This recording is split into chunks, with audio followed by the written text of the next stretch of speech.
नमस्कार विद्यार्थी मित्रों। एंग्लो उर्दू हाई स्कूल सूरत, विषय शिक्षक राठौड़ भूपेन सिंह। वाला विद्यार्थी मित्रों, ऑनलाइन अभ्यास में आप सौ विद्यार्थियों ने आवकारू छूँ। वाला विद्यार्थी मित्रों, आज आपणे धोरण 9 विषय गुजराती पद्य 19 पप्पा हवे फोन मूकू विषय अभ्यास करीशुं, जेना सर्जक कवि मनोहर त्रिवेदी है। पद्यनो साहित्य प्रकार गीत। आ गीत लेखकना काव्य संग्रह वेड़ा मांथी लेवामां आव्युं छे। पप्पा हवे फोन मूकू काव्यना कविनो परिचय जोई लईए। सर्जक कविનું नाम मनोहर त्रिवेदी। તેમનો જન્મ 4/4/1944 માં અમરેલી જિલ્લાના હિરાણા ગામમાં થયો હતો. તેઓ જીવનભર ઉત્તમ શિક્ષક તરીકે કાર્ય કર્યું હતું. ગુજરાતી સાહિત્યમાં તેમના અનેક કાવ્ય સંગ્રહો જાણીતા છે, જેમ કે મોં સૂંજણું, ફૂલની નૌકા લઈને, છુટ્ટી મૂકી વીજ, આપોઆપ, વેડા આ એમના જાણીતા કાવ્ય સંગ્રહો છે. તો નથી, ગજવામાં ગામ અને નાતો એ તેમની જાણીતી નવલિકા સંગ્રહો છે. ઘરવખરી તેઓ તેમના ચરિત્ર નિબંધોના સંગ્રહો છે. કાચનો કૂપો તેલની ધાર, ટીલ્લી, આલે લે તેમની બાળ સાહિત્યની કથાઓ છે. ગીત અને ગઝલ સાહિત્ય સ્વરૂપમાં તેમણે નોંધપાત્ર ગતિ કરી છે. ગુજરાતી સાહિત્યમાં કાવ્ય સંગ્રહ, નવલિકા, નિબંધ તેમજ ગીત અને ગઝલમાં અનેક નોંધપાત્ર એવા સાહિત્ય સર્જન તેમણે કર્યું છે. સર્જક પરિચય જોયા પછી વિદ્યાર્થી મિત્રો કાવ્યનો સારાંશ જોઈ લઈએ. કવિએ જે વાત કરી છે એ વાતને સારાંશ રૂપે સમજીએ. હોસ્ટેલમાં રહેતી દીકરી પપ્પાને ફોન કરીને જે ગોઠડી માંડે તે પ્રસંગ અહીં સહજ રીતે કવિએ આ ગીતમાં મૂક્યો છે. પપ્પા હવે ફોન મૂકું ગીતમાં હોસ્ટેલમાં રહેતી દીકરી એસટીડીથી એના પપ્પાને ફોન કરે છે. ગીતનો આરંભ પ્રશ્નથી થાય છે. આ ગીત કવિના વેડા કાવ્ય સંગ્રહમાંથી લેવામાં આવ્યું છે. ગીતની શરૂઆતમાં તો પપ્પા હવે ફોન મૂકું જેવા પ્રશ્નાર્થથી થાય છે. એટલે કે પપ્પા અને દીકરી વચ્ચે ઘણી વાત થઈ ગઈ છે, છતાં ફોન મૂકવાની ઈચ્છા નથી થતી. આખા કાવ્યમાં દીકરી જ બોલે છે. પપ્પાના પ્રશ્નો દીકરીના ઉત્તરથી સૂચવાઈ જાય છે. મમ્મીનું ભોળપણ, પપ્પાની ઉતાવળ દ્વારા દીકરીની માતા પિતા પ્રત્યેની ચિંતા, પ્રેમ, લાગણી બધું ખૂબ જ ઓછા શબ્દોમાં વ્યક્ત થઈ જાય છે. કાવ્યના અંતે પણ ફોન તો પૂરો થતો નથી, વાત પૂરી થતી નથી, કારણ કે શરૂઆતમાં જેમ પ્રશ્ન છે તેમ અંતે પણ પ્રશ્ન છે. આથી ચતુર ભાવક પામી જાય છે કે ફોન મૂકવાનો નથી, વાત હજી આગળ ચાલવાની છે. આમ માતા પિતા અને દીકરીના લાગણીના તંતુને વ્યક્ત કરતી આ ઉત્તમ ગીત રચના છે. આ કાવ્ય સંવાદ કાવ્ય નથી, છતાં એક બે શબ્દોથી રચાયેલા ટૂંકા પ્રશ્નો કે ફોન મૂકું, હોસ્ટેલને, મમ્મી બા, જલસામાં, શું લીધું, સ્કૂટરને? આ પ્રશ્નોથી અને એના પછી તરત અપાયેલા ઉત્તરોથી કાવ્ય મઢાયું છે. ફોનથી એકોક્તિ વર્ણવાઈ છે, છતાં અપાતા ઉત્તર પણ સહજ સાધ્ય બન્યા છે. હોસ્ટેલમાં રહેતી દીકરીને ઘરની માહિતી પૂછવા કરતાં વધુ ચિંતા માતા પિતાની છે. ઘરમાં વસ્તુ વસાવવાના આનંદ કરતાં પિતાના ખર્ચમાં થનાર વધારાની ચિંતા વિશેષ છે. મમ્મીને સાચવવાની, સંભાળ રાખવાની, એસટીડી પરથી ફોન કરતી દીકરીને લાંબી વાત કરવાની ઈચ્છા તો છે, પણ પપ્પાના ફોનનું બિલ વધે નહીં તેની પણ ચિંતા છે.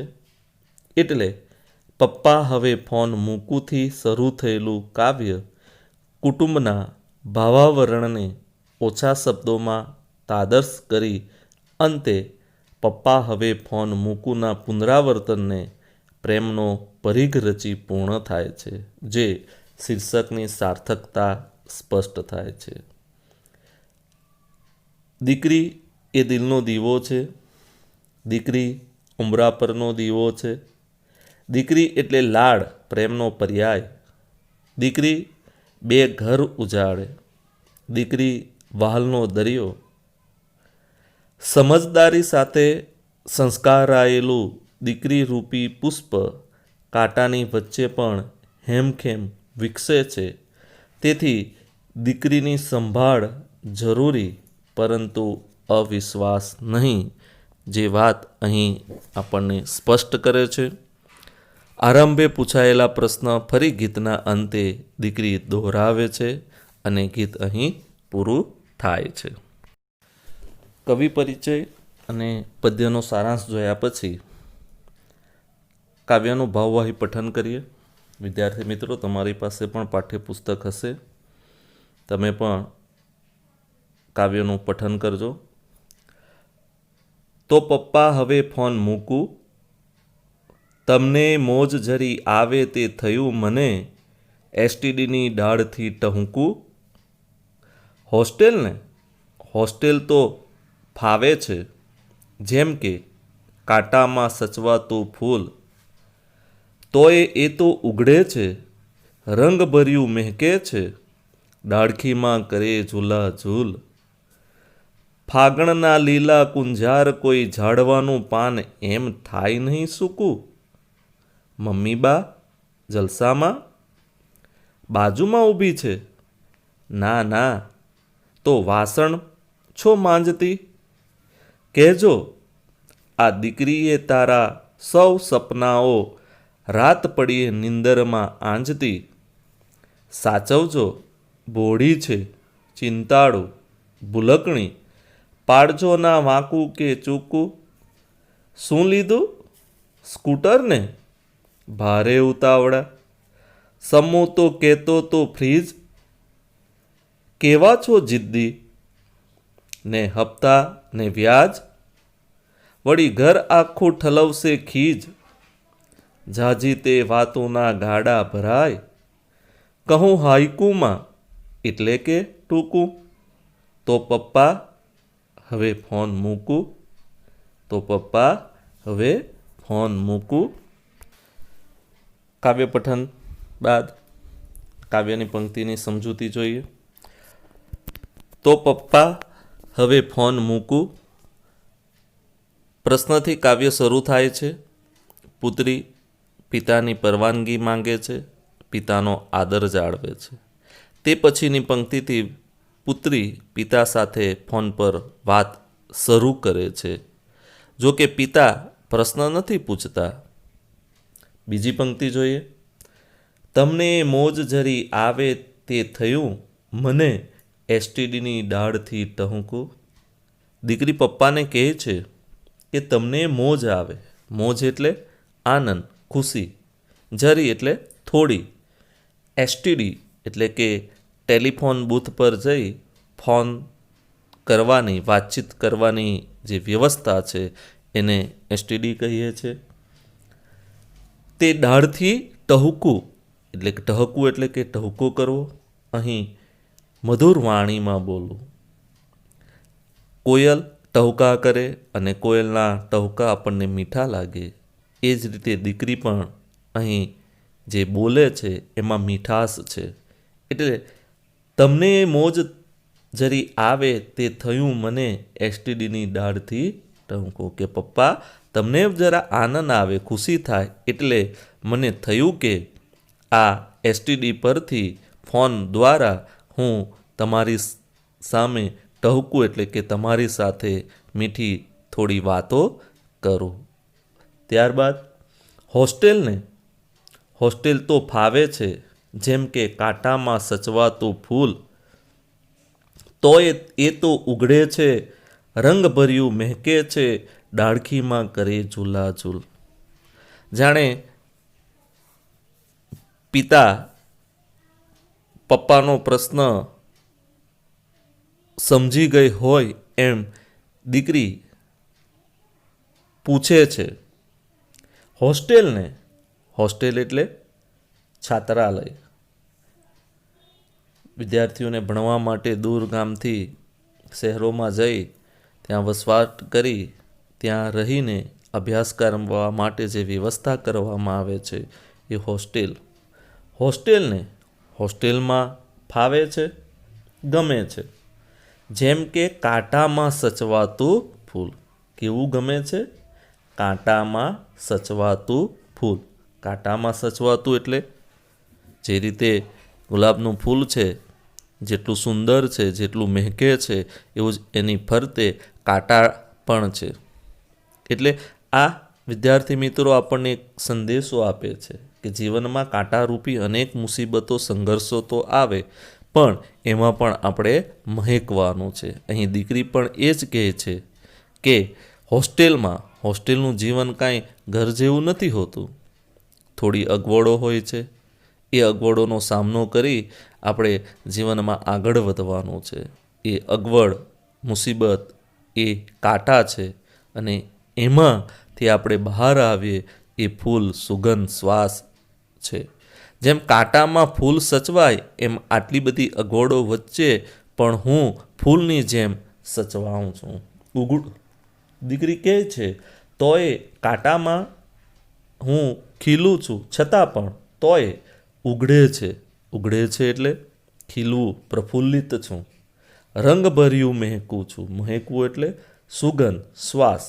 ડાળખી એટલે કે નાની ડાળી. લીલા ડાળખી પર એ ઉઘડે છે, મહેકે છે અને ડાળખીમાં કરે ઝૂલાઝૂલ. એ તો ખૂબ ખુશથી, આનંદથી રહે છે, ભણે છે અને સહિયરો સાથે મોજ મજામાં છે. એ કાંટામાં સચવાતું ફૂલ છે. અગવડો છે, તકલીફો છે, છતાં પણ હું અહીં હોસ્ટેલમાં એ મોજમાં આનંદથી રહું છું, ભણું છું અને એ ઝૂલાઝૂલ મોજ મજા કરું છું. ત્યારબાદની પંક્તિ જોઈએ. ફાગણના લીલા કુંજાર કોઈ ઝાડવાનું પાન એમ થાય નહીં સૂકું. દીકરી પિતાને કહે છે કે એ હળવા ફૂલ જેવી દીકરીની ચિંતા કરતા પિતાને એ કહે છે કે હોસ્ટેલમાં રહીને હું આગળ વધું છું અને હોસ્ટેલમાં તો મને ફાવે છે. ફાગણના લીલા કુંજાર કોઈ ઝાડવાનું પાન એમ થાય નહીં સૂકું. ફાગણ મહિનો, વિક્રમ સંવતનો 5મો મહિનો. લીલા કુંજાર એટલે લીલા ઘટાદાર વૃક્ષનું હું તો પાન છું. તે કંઈ હું એમ પાનખર ઋતુ આવે ને સુકાઈ જાય એવી રીતે હું સુકાઈ જામ એવું નથી. હું તો પ્રફુલ્લિત છું, ખુશ છું, આનંદમાં છું. હું લીલા ઘટાદાર વૃક્ષનું પાન છું અને હું એમને એમ સુકાઈ જામ, નિરાશ થઈ જામ, હતાશ થઈ જામ એવું નથી.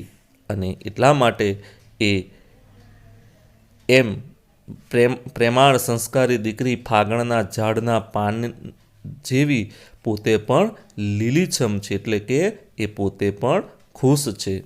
આથી પિતાને ચિંતા કરવાની જરૂર નથી અને એ થોડી ઘણી અગવડો, તકલીફો છે એનો એ અણસાર પણ આપી દે છે.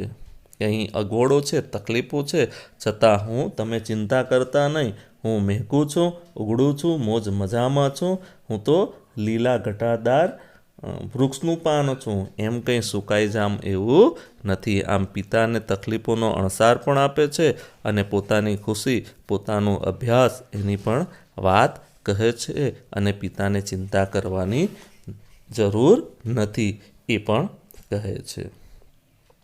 ત્યારબાદ આગળ જોઈએ.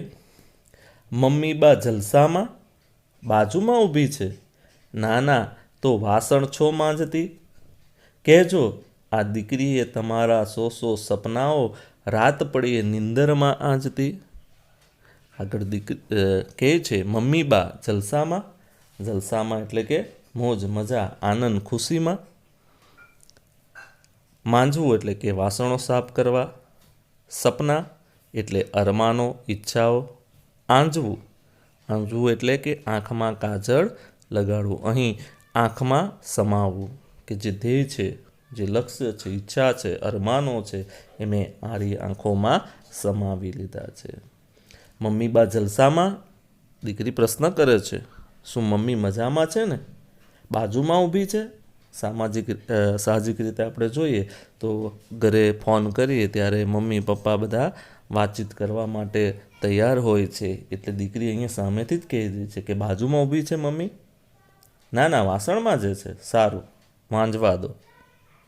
અને દીકરી પિતા દ્વારા સંદેશો આપે છે કે મમ્મીને તમે કહેજો કે આ દીકરીએ તારા સૌ સપના રાત પડીએ નિંદરમાં આંજતી. શું કહે છે કે તારા સપના એ દીકરી રાત પડી એ આંખોમાં આંજતી, કે તારા ઈચ્છા અરમાનો એ ઊંઘમાં સપનામાં આંજે છે, અર્થાત એ જે સપનાઓ સાકાર કરવાના છે એ ભૂલી નથી. અને આમ એ હોસ્ટેલમાં રહેતી દીકરીનું આ દ્રઢ મનોબળ સૂચવે છે કે અગવડોથી નાસીપાસ થતી નથી, તે પોતાના લક્ષ્ય પર ધ્યાન આપે છે. તેની મમ્મીના અરમાનોને પૂરા કરવા એ એનું લક્ષ્ય છે. આથી હોસ્ટેલની કાંટાળી જિંદગીમાં અગવડોમાં પણ એ લીલાછમ પાનની જેમ ખુશ છે અને તેનું દ્રઢ મનોબળ દર્શાવે છે. એટલે જ કહેવાયું છે કે મન હોય તો માળવે જવાય. જીવનમાં તકલીફો આવે પણ આપણે જો દ્રઢ નિશ્ચય રાખીએ તો આપણા દરેક સપનાઓ, ઈચ્છાઓ, અરમાનો સાકાર થઈ શકે. અને એ જ રીતે દીકરી પણ પપ્પાને કહે છે કે મમ્મીને તમે કહેજો કે હું એના સૌ સપનાઓ રાત પડીએ ઊંઘમાં નિંદરમાં પણ ભૂલી નથી, હું એ સાકાર કરીશ. અને પિતાને દીકરી કહે છે કે સાચવજો, ભોળી છે, ચિંતાળુ, ભૂલકણી, પાડજો ના માકું કે ચૂકું. દીકરી મમ્મીની પણ ચિંતા કરે છે અને પિતાને કહે છે કે મમ્મી તો ભોળી છે, પ્રેમાળ છે, ચિંતાળુ છે અને તમે મમ્મીને સાચવજો. પડે ના વાંકું કે ચૂકું, કંઈ ઓછું ન આવે, મમ્મીને જરા પણ ઓછું ન આવે. એ તો ભોળી છે, ચિંતા કરનારી છે, ભૂલકણી છે, એને જરા પણ ખોટું ન લાગે, માઠું ન લાગે, એનું તમે ધ્યાન રાખજો. અને આમ જાણે એ પૂછતી હોય, માં પણ પૂછતી હશે ને, એટલે આગળ કહે છે કે શું લીધું, સ્કૂટર ને, ભારે ઉતાવળા, સમ્મુ તો કહેતો તો ફ્રીસ, કેવા છો જિદ્દી ને હપ્તાને વ્યાજ, વળી ઘર આખું ઠાલવશે ખીજ. દીકરી આગળ પપ્પાને કહે છે કે શું લીધું, સ્કૂટર. પતિ પર ગુસ્સો કરતી હોય એમ તમે તો, જાણે દીકરી એ પોતાના પપ્પા છે અને મમ્મી પૂછતી હોય ને ગુસ્સો કરતી હોય એ રીતે તમે તો ભારે ઉતાવળા છો. સમ્મુ તો કહેતો તો ફ્રીજ લેવાના છે, સમ્મુ એનો ભાઈ છે. અને પિતાને કહે છે કે તમે તો કેવા જિદ્દી છો, હવે જ્યારે હપ્તા અને વ્યાજ ભરવાના થશે ત્યારે આખું ઘર ગુસ્સો કરશે. આ જાણીને કે ઉતાવળે આ રીતે તમે ફ્રીજ લેવાના હતા એની કિંમત ઓછી છે અને હવે તમે સ્કૂટર લઈ લીધું એની તો કિંમત વધારે છે. એટલે કે આર્થિક સ્થિતિની પણ દીકરી ચિંતા કરે છે. પોતાના ઘર પરિવારની આર્થિક સ્થિતિનો પણ દીકરી ખ્યાલ રાખે છે અને પિતાને કહે છે કે તમે તો ભારે ઉતાવળા, હવે જ્યારે હપ્તા અને વ્યાજ ભરવાનો સમય આવશે અને ત્યારે થોડી ઘણી તકલીફ કદાચ પડશે તો એ આખું ઘર ગુસ્સો કરશે. ખીજ ઠાલવે, ખીજ એટલે ગુસ્સો. જાજી તે વાતોના ગાડા ભરાય, કહું હાઈકુમાં એટલે કે ટૂંકું. દીકરી અને પિતાની વાતો ક્યારે પૂરી થતી નથી. દીકરીને માતા પિતા, ઘર પરિવાર, ભાઈ બહેન બધાની ચિંતા હોય. એટલે કે ક્યારે વાતો પૂરી ન થાય. એટલે કે ઝાઝી એટલે કે વધારો વાતો તો કરવી છે અને વાતો તો એટલી બધી કરવી છે કે ગાડા ને ગાડા ભરાઈ જાય, વાત પૂરી થાય એવું છે જ નહીં. છતાં પણ દીકરીને પપ્પાના ટેલિફોન બિલની પણ ચિંતા છે અને એ રીતે પણ એ ચિંતા કરે છે અને કહે છે કે કહું હાઈકુમાં. હાઈકુ એટલે ભાષા સાહિત્યનો એક પ્રકાર છે. 5-7 પંક્તિમાં કહેવાતું ટૂંકું સચોટ રીતે રજૂ થતી અભિવ્યક્તિનો આ સાહિત્ય પ્રકાર છે. એટલે અહીં કોઈ હાઈકુ આપવામાં આવ્યું નથી, પણ દીકરી કહે છે કે હું તમને હાઈકુમાં એટલે કે એકદમ ટૂંકામાં હવે વાત પૂરી કરું છું, આપણી વાતો પૂરી થાય એવી નથી. અને હવે એ વાતને પૂર્ણ વિરામ આપવા માંગે છે અને એટલા માટે એ દીકરી કહે છે કે વાતો તો નહીં ખૂટે એટલી છે, એટલે હું હવે હાઈકુમાં ટૂંકમાં તમને કહું. અને વિનમ્રતાથી પિતાને પૂછે છે કે તો પપ્પા હવે ફોન મૂકું. વિનમ્રતાથી પપ્પાને લાગણીભર્યા વાતથી આ ફોન મૂકવા માટે પૂછે પણ છે. વિનમ્રતાથી કહે છે કે તો પપ્પા હવે ફોન મૂકું. કે શરૂઆતમાં દીકરી તો પપ્પા હવે ફોન મૂકુંથી શરૂઆતથી અંત પણ એ જ પંક્તિથી થાય છે. અહીં આત્મીય સંબંધો કેટલા ગાઢ હશે એનો અણસાર આપે છે. જો કે પિતા પ્રશ્ન પૂછતા નથી અને પિતાને દૂર હોસ્ટેલમાં ભણવા મૂકેલી દીકરીની ચિંતા હોય એ સમજી જાય છે. એટલે તમને જરી મોજ આવે તે થયું મને કે હું એસટીડીની ડાળ પરથી ટવકું. અને એમ કહીને પિતાને ચિંતાથી હળવા ફૂલ કરવાની પુત્રીની જે ભાવના છે એ ભાવના વ્યક્ત થઈ છે. એ પછી ફોન પર પિતાના મનમાં ઉઠેલા પ્રશ્નો હોસ્ટેલને સાથે વાતનો દોર આગળ ચલાવે છે અને શબ્દો પ્રયોગો પણ પિતા પુત્રીના આત્મીય સંબંધની પ્રતીતિ કરાવે છે. હોસ્ટેલ તો ફાવે છે અને તે પણ કેવી રીતે? ફાગણના લીલા કુંજાર કોઈ ઝાડવાનું પાન એમ થાય નહીં સૂકું. મમ્મી બા જલસામાં અને ઝાઝુ તે વાતોના ગાડા ભરાય, કહું હાઈકુમાં એટલે કે ટૂંકું. આવા શબ્દો પ્રયોગથી માતા પિતાને ચિંતા મુક્ત કરવાની ભાવના દર્શાવે છે. પુત્રીના પિતા સાથેના આત્મીય સંબંધોની વાત અહીં લાગણીભર્યા સંબંધોની મીઠાશ આ કાવ્યમાં કવિએ રજૂ કરી છે. આમ કાવ્યના આધારે કેટલાક પ્રશ્નો પણ પરીક્ષામાં તમને પૂછાય છે, એની ચર્ચા કરી લઈએ. હોસ્ટેલમાં રહેતી દીકરીનું દ્રઢ મનોબળ. તો હોસ્ટેલમાં રહેતી દીકરી ત્યાંની અગવડોથી નાસીપાસ કે હારી જતી નથી. તે પોતાના લક્ષ્ય ધ્યેયને ઊંઘમાં પણ સપનામાં પણ ધ્યાનમાં આપે છે. તેની મમ્મીના અરમાનોને ઈચ્છાને પૂરા કરવા એ એકમાત્ર એ દીકરીનું લક્ષ્ય છે. આથી હોસ્ટેલની કાંટાળી જિંદગીમાં પણ લીલાછમ પાનની જેમ એ ખુશ રહે છે. આ તેનું દ્રઢ મનોબળ દર્શાવે છે. ત્યારબાદ બીજો પ્રશ્ન પરીક્ષામાં પૂછાય છે, માતાના સપનોને દીકરી ક્યારે યાદ કરે છે?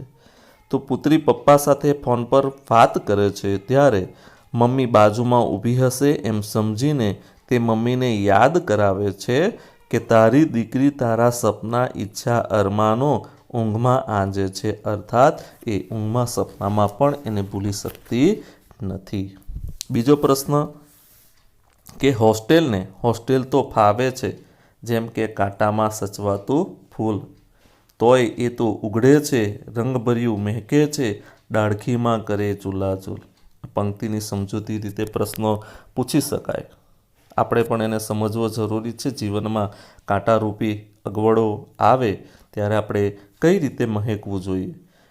દીકરી પિતા સાથે ફોન પર વાત શરૂ કરે ત્યારે તેને ખબર છે કે પિતા પ્રશ્ન પૂછશે જ, એટલે એ પૂછે એ પહેલાં પોતે જ પ્રશ્ન પૂછે છે, હોસ્ટેલને? અને હોસ્ટેલમાં ફાવે છે? આ પ્રશ્નોના જવાબ એ આપે છે. હોસ્ટેલનું જીવન કાંઈ ઘર જેવું ન હોય, થોડી અગવડો તો હોવાની જ. એ તો જેમ કાંટામાં ફૂલ સચવાય એમ આટલી અગવડો વચ્ચે પણ તમારી આ ફૂલ જેવી દીકરી સચવાય છે. એમાં પણ તે આનંદથી રહે છે, ભણે છે અને સહિયોરો સાથે મોજ મજા કરે છે. વિદ્યાર્થી મિત્રો, કાવ્યમાં માતા પિતા અને પુત્રીના લાગણીભર્યા સંબંધોની મીઠાશ રજૂ કરવામાં આવી છે. દીકરીની માતા પિતાને ચિંતામુક્ત કરવાની ભાવના દર્શાવે છે. એટલું જ નહીં, પુત્રીના પિતા સાથેના આત્મીય સંબંધો કેવા ગાઢ હશે એનો પણ અણસાર આપે છે.